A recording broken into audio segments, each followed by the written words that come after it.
Good morning, everybody. Hello, hello. How's everybody doing? Some white shit on my hat. Anyways, hopefully everybody's doing well. It is a wonderful Sunday morning. The snow is starting to dry up here in the wonderful state of Pennsylvania. So I am very thankful for that. Just got back from Florida earlier this week. Hopefully everybody enjoyed my show that I did with Jose Nino. So today will be a little bit of a shorter show. Probably only go like an hour or so. Um, I mainly wanted to talk about Venezuela. Uh-oh. Let's hope everything's good here. It says my camera's frozen. Venezuela, TSMC, and Taiwan, because the US that is, has just authorized the largest aid package ever, or not aid package, but the largest weapon sales to Taiwan in the island's history. There we go. I don't know what the heck happened there. The Trump administration had just allowed the largest weapon sales to Taiwan in the country's history, actually, the US country, that is. So I want to talk about that. And then obviously, the reason why I bring up TSMC is because largely we are told that the war and having to be hawkish towards China is mainly surrounding the potential invasion or blockade of the Taiwan island because of TSMC. So, actually, I learned quite a bit when I read the article that I'm going to read to you guys today. So, hopefully, you guys find this useful, and it changes your thinking a little bit when it comes to the whole Taiwan China situation. Because, like I said, I did learn a little bit from this. So, like I said, hopefully, you guys learn a little bit as well. So, anyways, before we get into the rest of today's show, please go to all the links below where you could find what I got going on, where I'm at, all that good stuff. Of course, go to Substack, the Great Megalodon, and sign up there where I just talk about heavy metal, none of this political stuff. So if you want political stuff, of course, like, subscribe, and share to this channel that you're watching on right now. If you're watching on Twitter, please like and retweet. Really appreciate that. Um, and of course, consider becoming a channel member, which we do have a couple new additions: Rachel Wilson, Trey 50 Daniel, B Cornish, Abrogate D's, and Siege D. So please consider joining all them being a channel member for the lowly price of $2.99 a month, where you will get access to ad-free podcasts when I do pre-records, all of a Common Crown's performances, and then probably some just like individual videos that I might do in the future. So I guess with all the obligatory shilling that I have to do out of the way, let's get into the rest of today's show.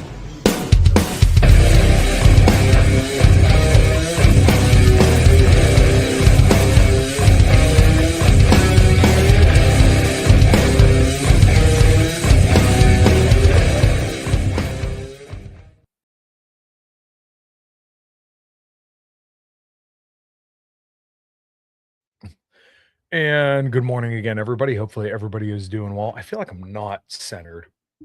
There we go. That's actually better. I only moved a couple inches, but that looks so much better to me. It was just driving me nuts. Jay Forte, a coyote killed one of my sheep. This stream better not be blackpilling.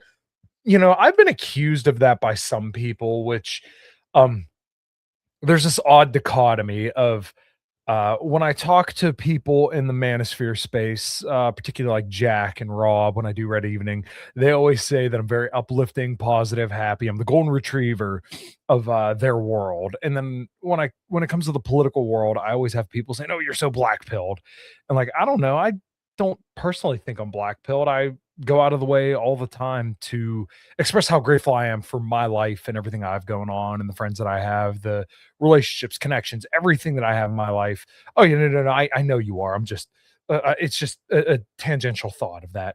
Um, but people always accuse me of that. But like I said, I would like to believe I'm a very gracious person, and also I like to believe that I also go out of my way when I find something that Trump does that I think is good to make sure I point that out and say it's good. Like a friend of mine had once pointed out to me something that was happening in not DHS, but wherever RFK is, where he mentioned that a whole bunch of bureaucrats were fired from the no, it might be the DHS, whatever, in the health departments, right? A friend of mine had DM me and then mentioned that all these people got fired. So I made sure I went to that tweet, quote tweeted, and said this is actually a good thing. And then in like the first month of the Trump administration, I felt like I was critical where it was necessary and positive when it was necessary and where I deemed fit as well. And I feel like I've done that pretty well. And maybe some people could say I haven't. That's perfectly fine. I think some people are too happy or too pissed off. And I'd like to believe I'm not necessarily um, I can't believe I'm a little like tongue tied for this, a centrist in that respect, but I would like to believe I'm just critical and call things as I see them. Like I try to be no BS. So, anyways, it's a long tangent, but anyways, hopefully everybody's doing well out there. Um, so yeah, I wanted to talk today about Taiwan, TSMC, and then obviously Venezuela as well, because the whole seizing the oil tankers and a little bit of what's going on there, and also the total of people who've been killed by these boat strikes, which we're going to talk a little bit more in the latter half of the show. But I wanted to mainly focus on today about Taiwan, TSMC, and kind of what's going on there. Because Lai Ching-te, who is the president of Taiwan, seems to have a good relationship with Trump, and he did say in an interview with a conservative radio host, I don't remember who exactly it was. It was just a clip that was floating around when I was looking him up. That he said Trump deserves the Nobel Peace Prize if he can settle the China-Taiwan conflict. Which really, I don't think there's anything that needs settling. It's not the U.S.'s business. But the US wants to make it its business because of semiconductors. And as we're going to cover in today's show, the semiconductor deal is surprisingly not that complicated. Like there was actually something that Biden did in his administration that he tried to get more chips here in the US with the whole subsidizing a chip factory. And I think it was Arizona. And also they're trying to do the same thing in Texas. Um, which it's interesting why in Texas as well. If I'm recalling that correctly, but regardless, um, because there's a lot of AI people in the Trump administrations, like your David Sachs and the PayPal mafia guys, who are very, very oriented towards like we need to be the leaders in AI. Then AI requires semiconductors. Okay, well, the world capital of semiconductor production is in Taiwan, right? Nvidia chips, and then, like I said, TSMC, Taiwan Semiconductor Company, or whatever the fuck it's called. Um, these chips are mm, essential for crafting AI and devices. So like everything that's on my desk here at my PC, this computer, probably this hard drive right here, the Focusrite Scarlett audio interface that I use, the audio interface that I use, PUBG Sys, whatever the fuck it is, that I use for all my audio stuff to talk to you wonderful people, requires semiconductors. So the US deems it very, very important that the US has access to these. And I've laid out plenty of times that I don't think it would be in China's interest to blockade Taiwan and block the sale of those, because Taiwan requires a lot of other countries to access those, to access the food and the imports that China wants. And theoretically, the US could always try to blockade or block off the Strait of Malacca, which goes down through the Taiwan Strait, and block off all the imports coming into China in the situation of a blockade. Like there's so many kind of ways around preventing China from blockading Taiwan, which they simulate now ever since 2022 when Nancy Pelosi went over there in August of, I think it was 2022, which just made the situation so much worse. Um, this just seems to be, when you look at the facts of it, just such like a nothing burger. But the US wants to be the global hegemon, right? So they have to control what goes on in Taiwan, because China can't have a say over what everybody in the world actually recognizes as China's sovereign territory. That would be like China trying to say that Hawaii is actually its own territory, not a state of the US. That's not a one-to-one comparison, but it is a mildly reasonable comparison when you consider, okay, well, Hawaii is not in the United States, and it wasn't part of like the original 13 colonies or whatever it was, but it eventually got added on, and now like there's no ambiguity there. Um, the US has recognized Taiwan as part of China for decades now. I mean, going back to, I think it was in the 1972. So they have what's called the One China principle and the One China policy, which both pretty much state that Taiwan is part of China. So why there's a continued debate about this is, once again, because the US wants access to semiconductors, and they believe that China shouldn't be able to dictate what they consider its own territory. They want China or Taiwan to be its own breakaway province, and eventually its own country. But that's just not the way that things are going to work, and that's not the way that things do work currently, because once again, Taiwan is part of China, and we all recognize that. They're all one Chinese because they all look like yeah, honestly. Mm. I'm a big fan of Diet Dr. Pepper as well. But um so anyways, um let's kind of get into this first article here and let's talk about the history and milestones of TSMC. And like I said, when I read through this the other day, because I wanted to talk about this particularly because it relates to the ongoing conflict between the US and China and why um the US wants to continue to arm Taiwan because like we're going to cover this later on. The US just authorized an $11 billion arms sale to Taiwan. Now, this isn't the same deal as the US just giving them money, which they have done before. This is basically the US just selling a lot of weapons to Taiwan, and they're probably going to give them some more aid. But this is the largest weapons package the US has ever given Taiwan, which is going to piss off China because, once again, this would be like China arming Hawaii if Hawaii was like an aspiring breakaway province of the United States. There's a deep history here between Taiwan and China that goes back thousands of years. But once again, the US seeks to kind of put this wedge in multiple places, like they've done with Ukraine and like they're doing with, trying to use Israel to combat Iran because we see these countries as global competitors. Now, China's the biggest global competitor, but the US still looks at Russia and Iran as global competitors as well. So, history and milestones of TSMC. There it is. Sorry. TSMC stands for Taiwan Semiconductor Manufacturing Company. TSMC, with its headquarters and primary operations located in I'm just going to say Hinshu Science Park in Taiwan, is the largest independent semiconductor foundry worldwide, making it a centerpiece in the world of fabless silicon manufacturing. One cannot tell the story of TSMC without telling the story of its founder, Dr. Morris Chang, known as the father of semiconductors.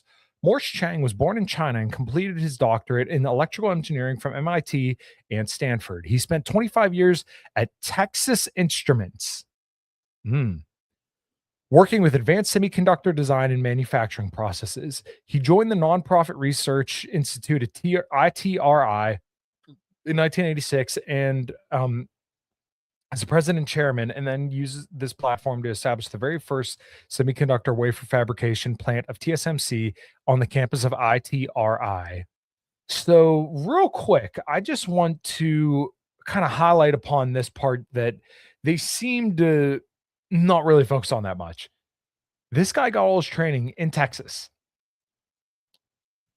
We are going to potentially, the US that is going to potentially try to start World War III over semiconductors that the guy who's considered the father of semiconductors learned in Texas in 1986. That's 40 years ago, so don't get me wrong, that's a long time ago, and probably some of the people who taught him what he knows, Mr. Chang, that is, are probably gone. But you mean to tell me that there is no way and that we don't have the talent here in America, the country that completely changed the world, the United States, that we don't have the possibility to, remanufacture all these chips down in Texas again? I'm sorry if I don't believe that. I'm willing to bet that probably some of the people who were there at that time are probably still alive. And even if they're not, we have a lot of talent in this country. Like it is, I fully believe we could easily get back to manufacturing all those chips here in America, which is honestly what we should do because not only is that going to provide jobs, but it also is just kind of, they kind of have a point that it's a national security, thing to want to manufacture all your own goods within your own borders, to not be dependent on China for pharmaceuticals or Taiwan for chips or Venezuela for oil or the Middle East for oil. We have a lot of that stuff underneath our feet, oil that is. But like we also have the talent here in America. Like I'm sure there's probably plenty of Chinese immigrants or Taiwanese immigrants who know how to make this stuff. Now, should they go back to their country? Sure. But like while they're here, okay, well, put them to work. Have them teach people, Americans, how to make these chips. Like I don't see why there needs to be a war over Taiwan when I guarantee you we could easily make a lot of these chips here. Anyways, The reason why Morris Chang was able to take TSMC to such unbelievable heights is because he was willing to entertain and execute novel and innovative ideas and concepts. Dr. Chang managed to keep TSMC ahead of its competitors by continually investing in new silicon nodes and by expanding its manufacturing capability throughout its existence with focus on the highest quality levels. Another key factor to TSMC's success is the large number of IP blocks that are available for each process node, especially for new upcoming nodes. These IP blocks are developed by three parties to help customers reduce design cycle and shorten time in market. In today's complex SoC world, customers choose a fab based on IP availability. TSMC has managed to attract many IP vendors to commit to its roadmap and develop IP cores. Even the processes nodes is not available in the market, making TSMC the preferred choice for new designs. So it's very innovative. And once again, I guarantee you we could do all this stuff in America. Jay Bemke, reopen all the chip plants that used to be in the Bay Area. Yeah, like I said, I don't see why we can't do this. Honestly, if you have tariffs, then use tariffs on Taiwan to incentivize local consumption at home. Now, granted, the Trump administration, as we're going to get into a little bit later with the whole arms package, they're trying to use, they're like,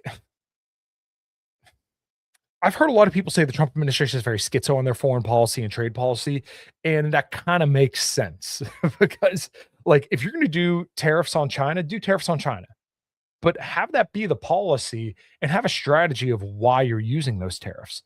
Because the tariffs aren't like a big money maker. They're saying they're making all this money from tariffs, but honestly, what it is just right now the companies want access to dollar-denominated markets, so they're willing to pay the tariffs to have access to those markets. But eventually, they're going to have to increase their prices because they're not going to be willing to just eat it for so long.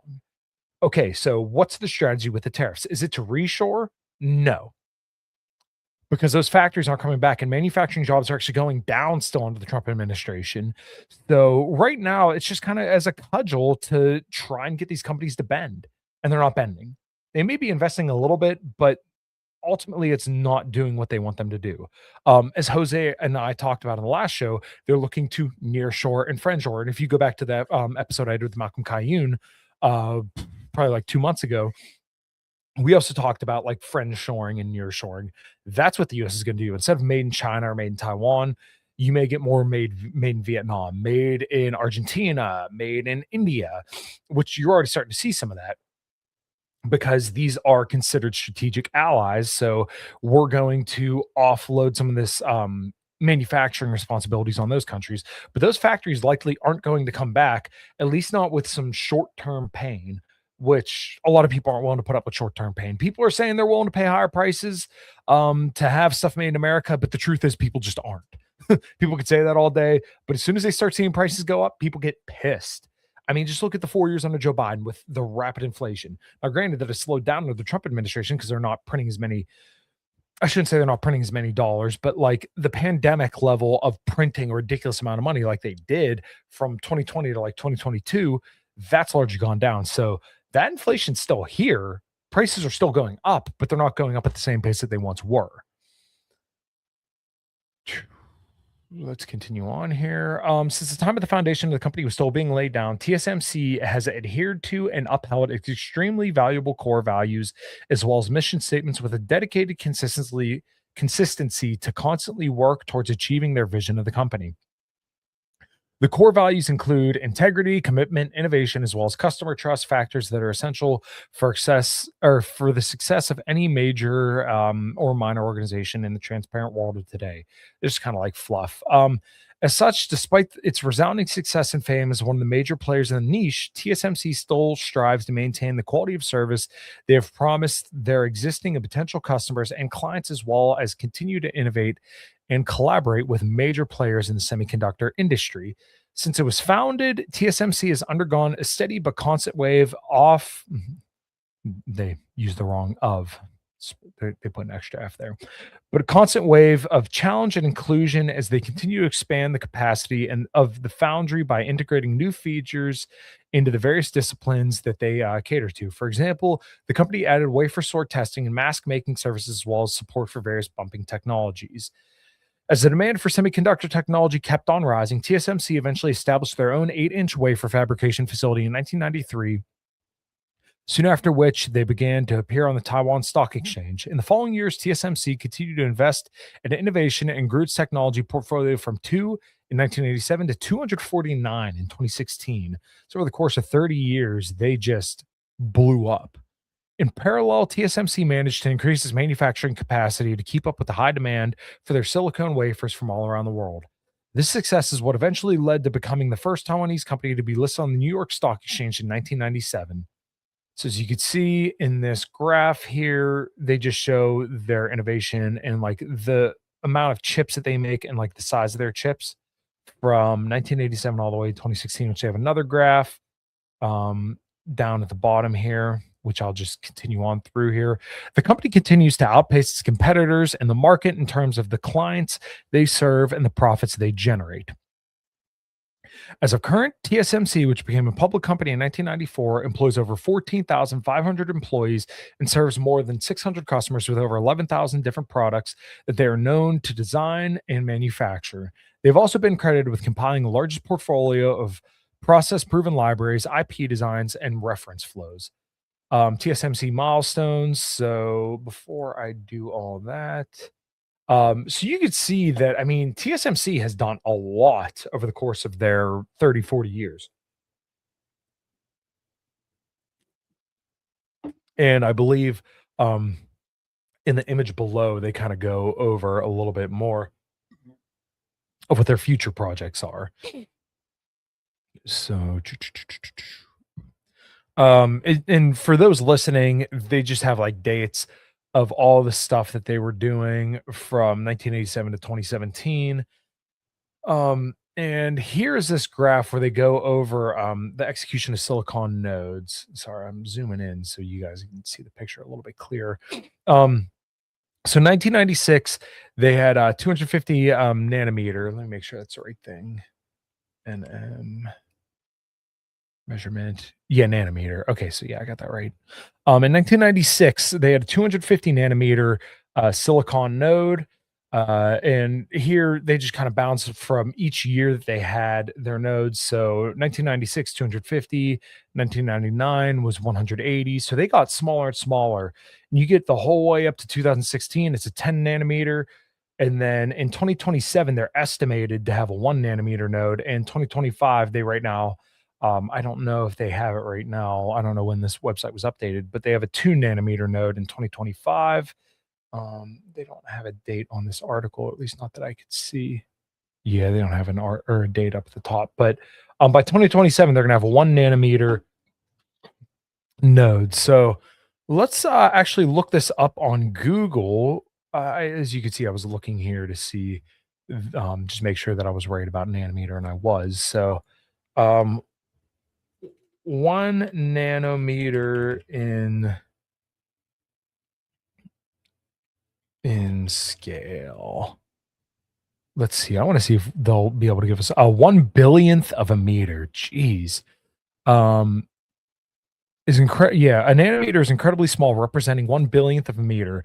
The scale where atoms and molecules exist, making human hair about 100,000 nanometer wide.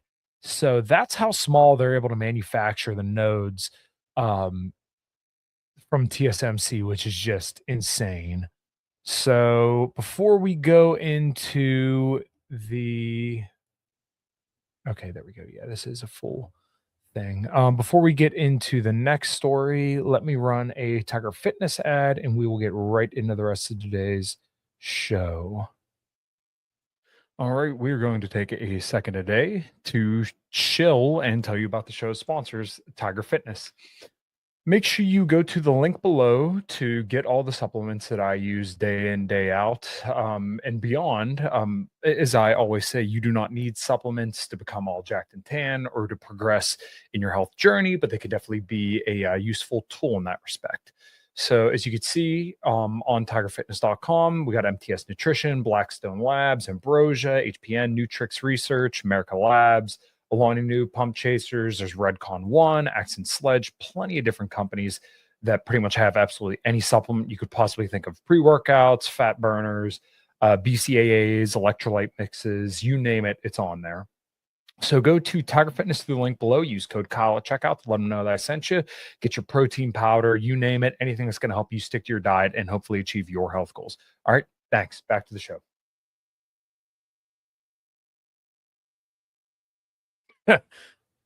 Hold on. Where is it? Let's go here. And what the hell is that, Jay? So we are gonna cover now the $11 billion in arms sales to Taiwan, but I checked out Tiger Fitness, but I couldn't locate the illegal tiger supplements. I'm not sure exactly what you're referring to, but I'm guessing that's probably just a joke. So yeah, let's continue on here. So Trump officials announced more than $11 billion in arms sales for Taiwan. The move may reassure China hawks who are uncertain about the president's commitment to self-govern or to the self-governing democracy. Get the heck out of here.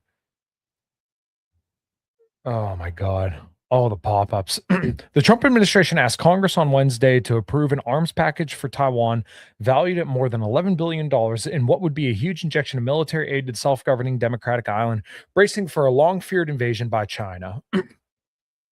If approved by Congress, as is likely given Taiwan strong bipartisan support, the package would exceed the $8.4 billion in arms sold to Taiwan during the Biden administration, according to figures recently compiled by the research arm of Britain's House of Commons. And would be the equivalent of more than half the $18.3 billion in arms sold to Taiwan during President Trump's first term. So people and I myself was even kind of pleasantly surprised to and I think I covered it on a couple shows back where when Trump and Xi had met, that was the first time that I've seen Trump actually look a little bit shaken. Like he didn't know if he was going to be able to kind of do the Trump deal to another leader. And I don't think he was able to. And that being said, I thought it looked favorable for US China relations. And that's kind of what I try to focus on is US China relations because, according to every single national security strategy and defense strategy, except for the most recent one, which I did cover on, I think it was 2 shows ago, the national security strategy always lists China as the number one competitor and the number one threat facing the United States. Which, if anybody can think of how the China actually threatens the United States, like I don't know what people mean when they say China's a threat. Do you mean that they're a military threat, as in they're going to come in and try to invade the US? That's ridiculous if you actually think that. And I'm sorry if I think you're an actual retard if you think that. Do you mean they're like a threat to the US global hegemony? Then okay, I agree with that, but I actually don't see that as entirely a bad thing because the way the US has operated over the last 3 decades all over the world has been much to the world's detriment. Um, so I don't know what people mean when they say China's a threat. Like people just throw that out there, and what does that mean? I sincerely don't know. So if people have a better understanding of what they're saying, or like you think they are, and you have an explanation, I'm all ears. But where was I going with that? Okay. Yeah, when Trump had met Xi, the meeting seemed to actually go very well, and Xi seemed happy with it, and a lot of the people in the Chinese administration seem to be pretty happy with it. But then they turn around and do stuff like this, which kind of throws another um, brick in the whole idea that I shouldn't say throws a brick into it, but kind of like lays down more of the foundation that I sincerely believe that every single time the Trump administration goes to do diplomacy, that they're actually just using diplomacy as a means to kind of threaten the other country or get them to let their guard down so that way the US can do some underhanded shit that ultimately goes against peaceful relations with that country. Which I actually wish you know what, I should pull up that article, which I will see if I could do, that the US actually, the Trump administration knew the entire time that they were negotiating with Iran that Israel was going to strike them. And even when the aircrafts were in the air, the US still continued diplomacy and actually was okay with Israel striking them. And the US had used diplomacy to actually strike Iran. And the same thing happened in Qatar, and now it seems like the same thing happened with the negotiations with Xi. So, and I think that that China isn't going to react to this like they'll send a strongly worded letter essentially, because they don't want war. That's not the Chinese MO.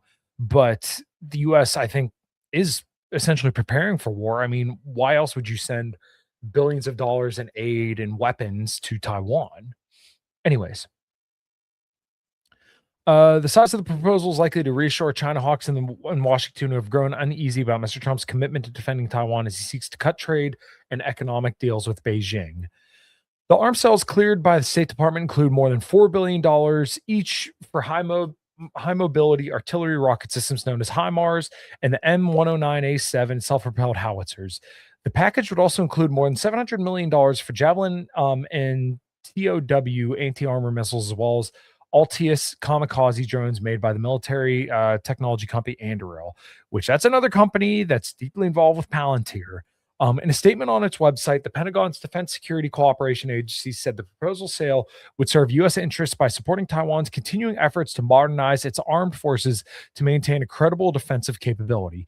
Which, just like, think about what that means. The U.S. is arming Taiwan to basically defend itself from its own sovereign territory. If China invades Taiwan, that's like saying, once again, the U.S. is going to invade Hawaii. Everybody recognizes Hawaii as part of the United States. The whole world recognizes Taiwan as part of China. That's the way I recognize it. And the administration says they recognize that, but then they go and do backhanded shit like this, underhanded shit like this.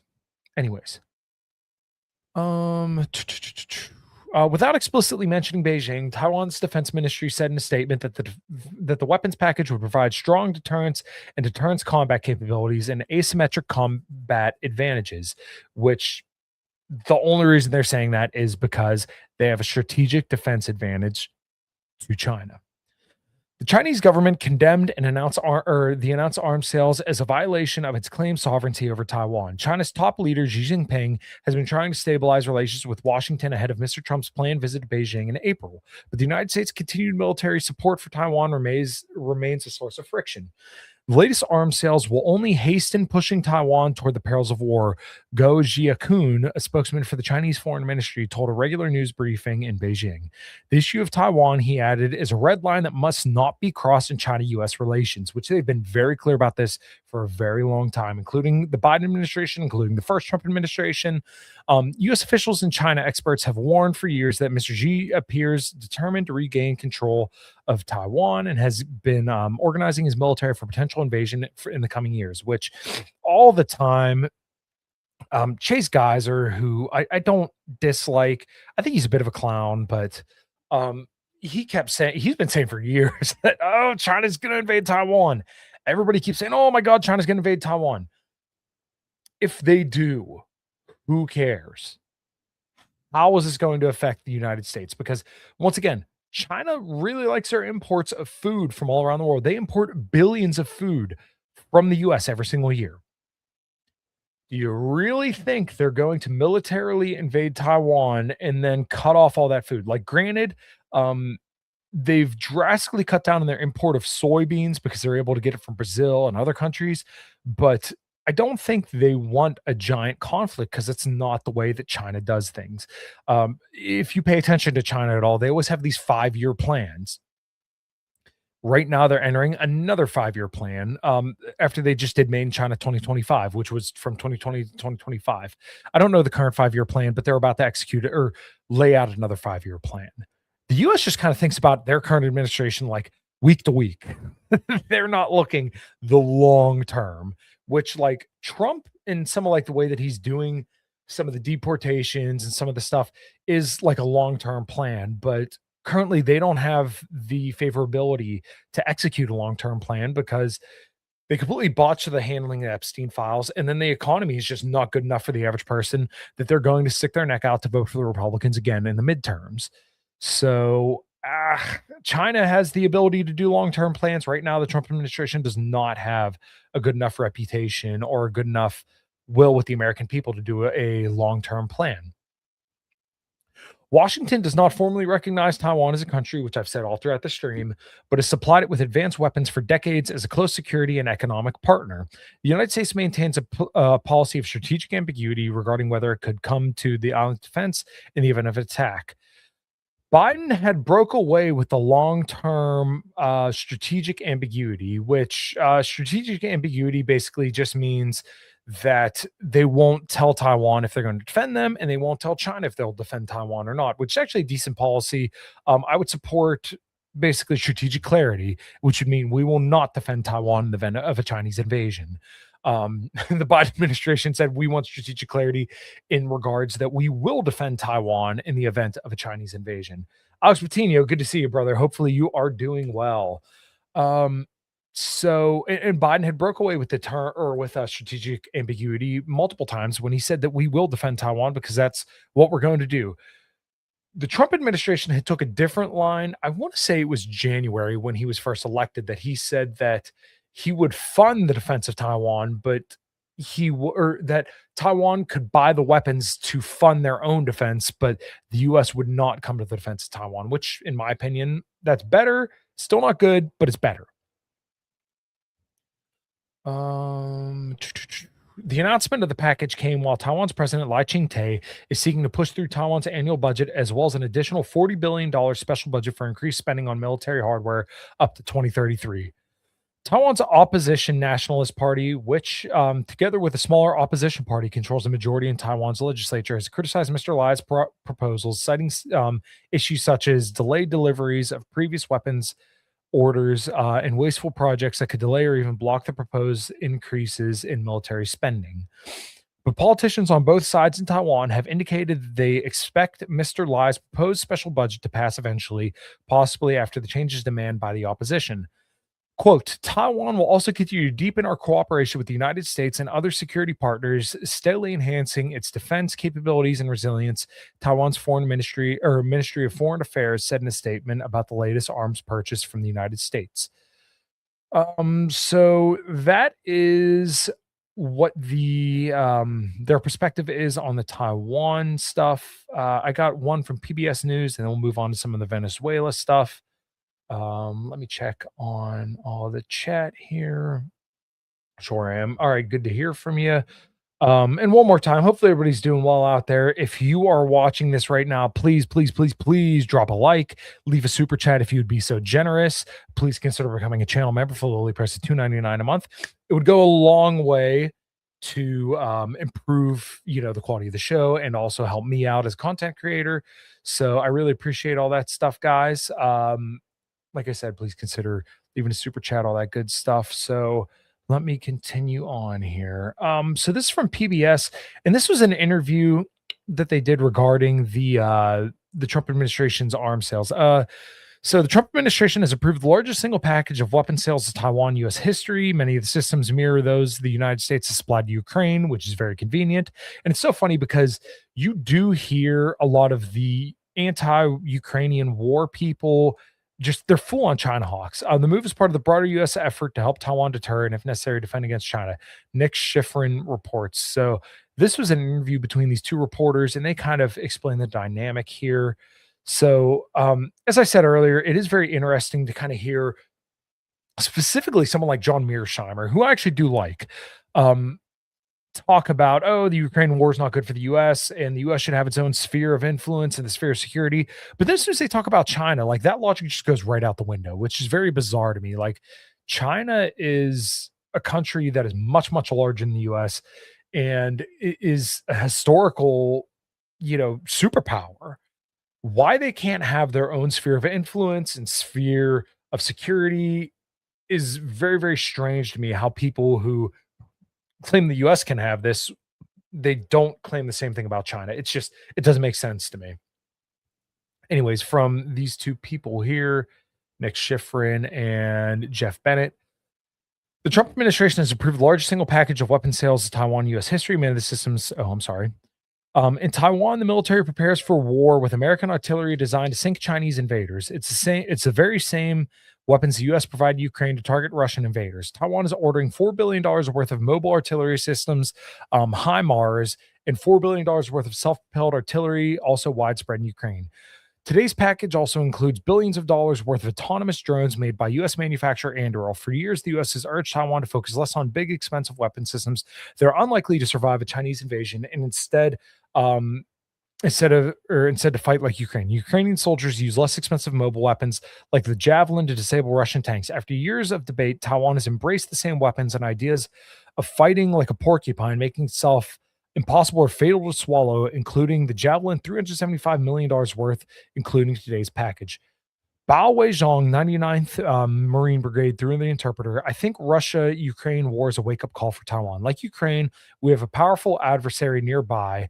That's why we need more asymmetric weapons to strengthen both our defense and ground force to counter a powerful air force such as China, which that's how a lot of this would go is it would be air power and um, it would be air power from China because the shore of Taiwan is actually very, very rocky and is very, very difficult terrain. Which, if you go way back to the episode I did with Zachary Yost, we talked about this. And there's only two times per year where the weather is actually good enough for China to bank like a maritime uh, war against Taiwan, which I don't think they want to do, to be clear. Like Ken Hammond and I, if you go back to it's probably over 100 episodes now, where we talked about this a little bit. I would say that the USA is an empire called sphere of influence, but it's a de facto empire. Yeah, I mean, that's pretty much what it is. Like you could say the US isn't an empire, but the way they operate essentially is an empire. Uh, Nick Schifrin, China's People Liberation Army, or the PLA, has launched one of the fastest military modernizations of world history. The U.S. says the buildup is custom designed to prevent U.S. forces to come to Taiwan's rescue, as demonstrated in these propaganda videos, and to be able to invade Taiwan by 2027. Today's package of weapons is designed to stop for this from happening. These weapons from Bonnie Glacier from the German Marshall Fund, these are weapons that will prevent the PLA or maybe even prevent Xi Jinping from making a decision to send the PLA across the strait because they won't pose very high costs on invading PLA. Um, Bonnie Glacier is the Indo-Pacific, which they use the term Indo-Pacific because they don't want to say South China Sea. They want it to be more focused on India because they view India as a partner. Is the Indo-Pacific Program Managing Director of the German Marshall Fund. President Donald Trump, it's a great honor to be with a friend of mine. Glacier says there's no guarantee President Trump would send Taiwan weapons when he's made clear he wants to deal with Chinese leader Xi Jinping. But the new national security strategy declares deterring a conflict over Taiwan, ideally by preserving the military overmatch, is a priority. So from Bonnie, many people have suggested that President Trump is softening his language towards China and they would be willing to use Taiwan as a bargaining chip. And that he doesn't really care very much about Taiwan security. But I think that this language tells us otherwise. He's not pursuing a more isolationist strategy or pulling back from our commitment to Taiwan, which is so interesting that they always phrase it that way because they would say, oh, we shouldn't be involved in these conflicts in the Middle East. We shouldn't be involved here. We shouldn't be involved there. But like they sound exactly like the people did in the early 2000s about why we have to fight a war in Iraq and why we have to fund Israel when they talk about Taiwan. So while the USA is in charge of no one else, no one else can have it. And of course, there are nations around China that don't want China as an empire, so they get the US to meddle. Exactly. And that's what's going on here is that they basically want it, the US wants to use these nations, Japan, South Korea, Taiwan, and potentially India, although that's a little bit rocky, in the Philippines to basically fight a war with China. But like the fact is that China's the big guy. They're the big country over there. Like China can't dictate to the US that Mexico is its own sovereign territory. If China started building military bases in Mexico, which they're not going to do, they have a listening post. And I think it's Cuba that's been there for 20 years. It's just a listening post, which all the stuff they could get off devices or people they could send here. Um, no one could tell the US that like China's going to build military bases in, Mexico or Canada. So why can't China say, "Hey, you're not going to do that same thing over in our neck of the woods?" Like it doesn't make sense to me why they're not allowed to have that, but the US can have this. It's 8,000 miles away. Taiwan is 8,000 miles away, and Taiwan is only 70 miles off the coast of China. And we're supposed to believe that the US is supposed to fend off or, go to war with China over Taiwan. It's just ridiculous on its face. Which is exactly what angered Beijing today, calling the weapons announcement a violation of diplomatic agreements and attack on Chinese sovereignty and security, which it is. The Chinese foreign military spokesperson through an interpreter, the U.S. side is already covering itself from the fire it's ignited. The Taiwan question is China's core interest in the first impassable red line in Sino-U.S. relations.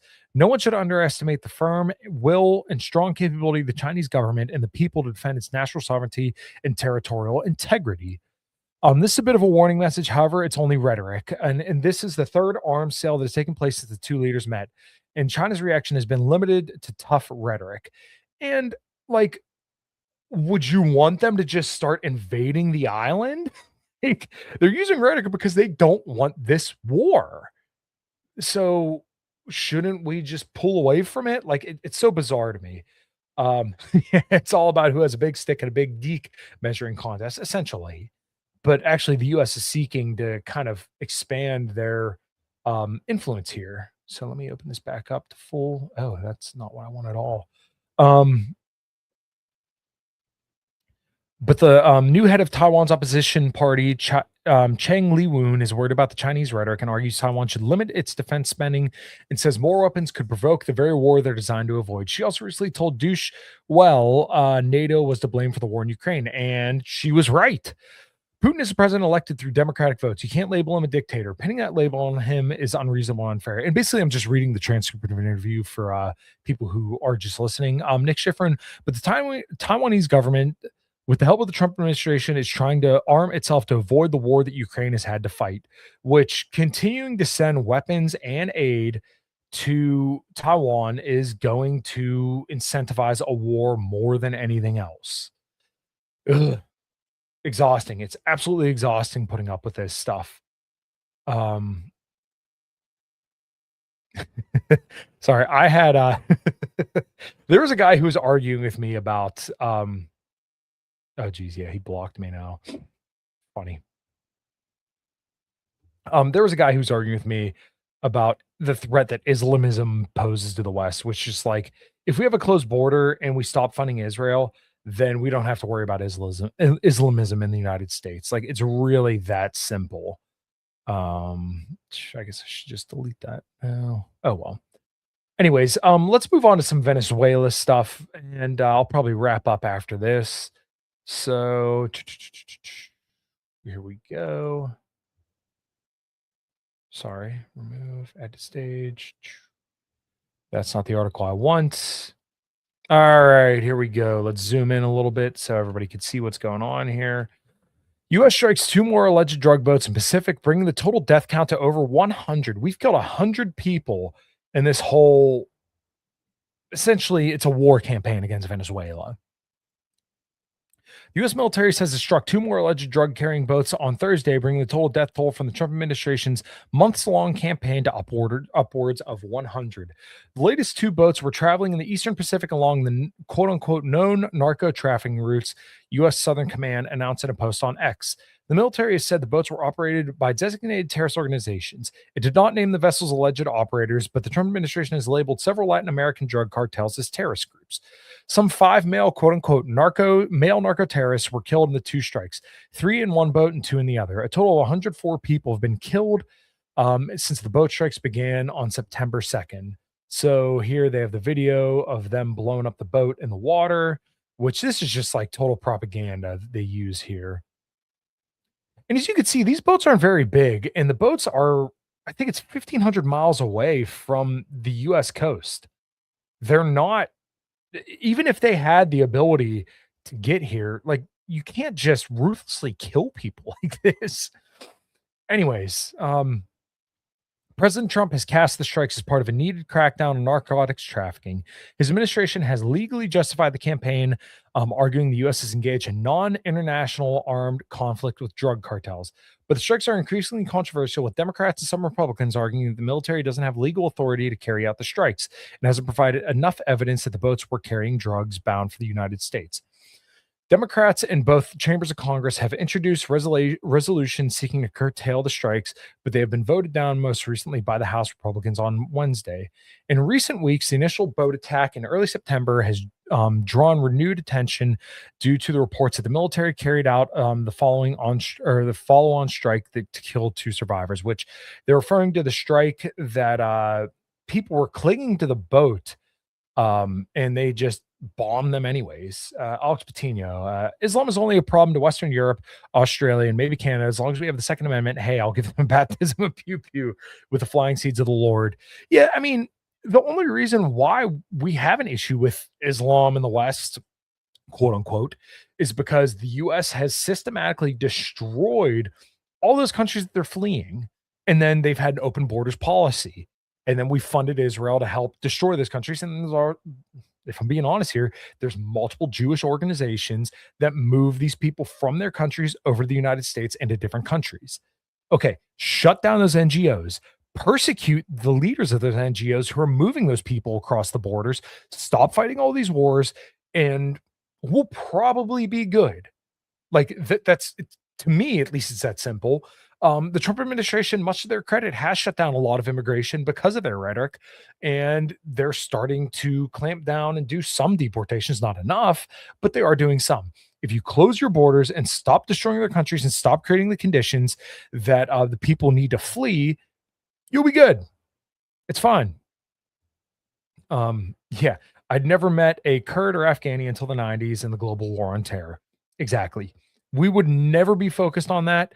Um, when Hawk and I were talking, or it might have been, I think it was a tweet actually that he threw out, that we have now 5 times more Muslims in the United States than we did before 9/11. Why? Because we completely destroyed their countries and had a very liberal immigration policy. Reverse the liberal immigration policy, deport all the people who are here, and then stop fighting all these wars. It's really that simple. Anyways, um, the strikes are a part of a broader U.S. military or a broader buildup, excuse me, of U.S. military forces in the Caribbean and near Latin America, with naval vessels and fighter jets deployed to the region in what the Trump administration calls Operation Southern Spear, a counter narcotics mission. Mr. Trump has said he is considering expanding the campaign by ordering strikes on targets on land, which would just be insane. The military buildup and the boat strikes have drawn stiff criticism from the government of Venezuela and Colombia. Venezuelan President Nicolas Maduro, whom the U.S. is accused of collaborating with drug cartels, has accused Mr. Trump of seeking regime change, which it seems pretty clear that that's the desire here, is that they want regime change because, the first Trump administration had attempted this. Now the second one's attempting it, and it's largely because Marco Rubio. The reason why I have Pete Hegseth in the thumbnails, because he's the one who is saying we're going to find you and we're going to kill you, for what's more than likely just fishermen in the off the coast of Venezuela. If these are drug traffickers coming to the U.S., you could stop them. We have bigger and badder boats. We have a bigger and badder military. Stop those people, send them back to their country, or even retain them here and get more information from them. I'm not saying torture, but like there's so many ways around doing this that aren't just like a moral black stain on our country and regime change, or trying to create a chilling effect that stops the Venezuela, that encourages basically the president of Venezuela to step down. We don't have to do this. All right. So the last one, U.S. seizes second oil tanker off the Venezuelan coast. Let me make sure you guys can read that. Yeah, there you go. U.S. has seized an oil tanker that had recently departed from Venezuela, according to the U.S. Department of Homeland Security. It's the second time this month that an oil-carrying ship has been seized off the country's coast. The move comes after President Donald Trump said on Tuesday that he was ordering a blockade, quote unquote, of sanctioned oil tankers entering and leaving Venezuela. Venezuela has described the latest U.S. move as theft and kidnapping, and has previously accused the Trump administration of trying to steal its resources, which it is. These acts will not go unpunished, a statement from the Venezuelan government said, adding that it intended to file a complaint with the UN Security Council and, quote, other multilateral agencies and the governments of the world. So, I mean, like, my whole perspective on this, as I've said plenty of times, is that if you want to create a situation where you don't have narcotics or any issues with Venezuela, give them preferred trading status, allow them to trade freely with the United States, and then say, like, hey, if you trade with us, we'll allow you tons of subsidies or we'll give you aid or something like that. And once again, I'm not necessarily advocating for this. I'm just saying, like, my policy would be let's have free trade. Let's have free trade between the US and Venezuela. And we want tons of your oil and we'll allow businesses to buy off you. You're going to get tons and tons of dollars from the US and you'll be our preferred partner over Saudi even because you have more oil than Saudi. So hey, we're going to get the oil that's closer to home and you're going to get our preferred you're going to get tons of dollars. Or even, in the current fucked up paradigm that we live in, we're going to give you aid, you give us oil. That would be a better way than trying to overthrow the Venezuelan regime and destabilizing the Venezuelan regime and then sending all of these immigrants into the Miami industrial complex, which push for this disastrous policy. Let me get this blown back up again. The operation was led by U.S. Coast Guard, similar to the operation earlier this month. The ship was boarded by a specialized tactical team and was in international waters when it was taken. The Department of Homeland Security Secretary Kristi Noem, whose department oversees the Coast Guard, shared a 7-minute video of the operation on X. Sorry, my nose is really itchy today. It shows U.S. helicopters landing on the deck of a ship with the name Centuries written on the side.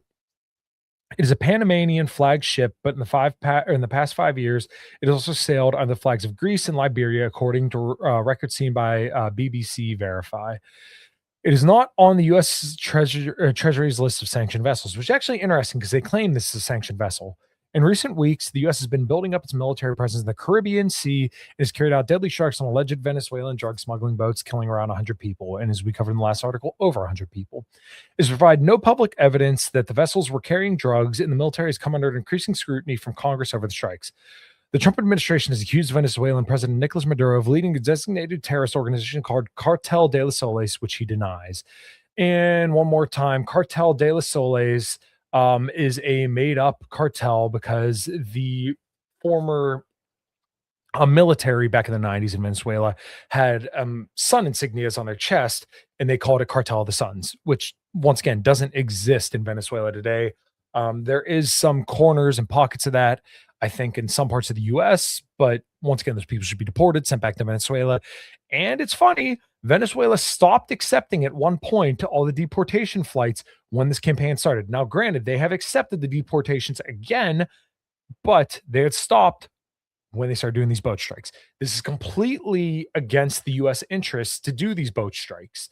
They claim it's not, but once again, it's because Marco Rubio is leaving the State Department and trying to get this regime change war in Venezuela. Trump has accused Maduro's government of stolen oil to finance themselves drug terrorism, human trafficking, murder, and kidnapping, which just they have no evidence of. Following the seizure of the second ship, Defense Secretary Pete Hegseth posted on X the U.S. would continue to unflinchingly conduct maritime interdiction operations to dismantle illicit criminal networks. Violence, drugs, and chaos will not control the Western Hemisphere, and they don't. But violence and chaos do. Venezuela, which is home to the largest proven oil reserves, is highly dependent on revenues from its oil exports to finance its government spending. Trump's announcement of a blockade came less than a week after the U.S. seized an oil tanker believed to be part of the quote-unquote ghost fleet off the coast of Venezuela, which allegedly used various strategies to conceal its work. Venezuela's government has decried the move, with Maduro saying the U.S. kidnapped the crew and stole the ship, which by all indications they have. So that's pretty much all I wanted to cover today. We don't need to fight a war with Venezuela. We definitely don't need to fight a war with China over Taiwan because we can make those chips here. We're already starting to do it. It's just absolutely ridiculous. So, if you have any questions, super chats, please leave them in the comments there.